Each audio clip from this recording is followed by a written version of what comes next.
সোনকালে আহা ও লাইভ দিব লাগিব বলা বলা এই ভণ্টিহঁতে দুইজনীয়ে মিলি বহুত ধুনীয়া পাৰ্চেল পঠিয়াইছে ককাইদেউকৰ কাৰণে ৰক্ষা বন্ধনৰ ৰাখি স্পেচিয়েল ৰাখি স্পেচিয়েল থেংক ইউ পাই গলো ফাইনেলি এয়া চাগে স্পেচিয়েল ৰাখি এটা স্পেচিয়েল হয় ব্লিংকিটৰ পৰা পঠাইছে মোৰ এজনী ভণ্টি আছে আৰু ভাইটি এজন আছে তেওঁলোকে বান্ধি দিব ধুনীয়াকে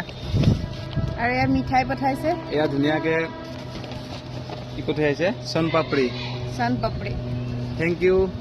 আৰু এয়া পাৰফিউম আৰু এই পাৰফিউম মোৰ এতিয়া খুব ধুনীয়া কামত আহিব কাৰণ সেই দুটা পাৰফিউমটো মানে লগাই লগাই কি হ'ল সুগন্ধিটো মানে পুৰা পৰিচিত হৈ গৈছে এতিয়া নতুন হলে ভাল লাগিব সেইটো দা মেন কোম্পানীৰ হয় বহুত বেছি ধন্যবাদ আৰু আমি আশা কৰো তোমালোকে সুখত থাকা শান্তিত থাকা আৰু জীৱনত যিবিলাক আশা কৰি আছা সকলোবোৰ বস্তু পোৱা আৰু ভগৱানে কুশলে মংগলে ৰাখক আৰু বহুত বহুত নিজৰ পথত ছাকচেছ হোৱা লগতে কষ্ট কৰি যোৱা হাৰ্ড ৱৰ্ক কৰি যোৱা আৰু মোকো তোমালোকে ছাপোৰ্ট কৰি যাবা সকলোৱে মিলি আগবাঢ়ি যাম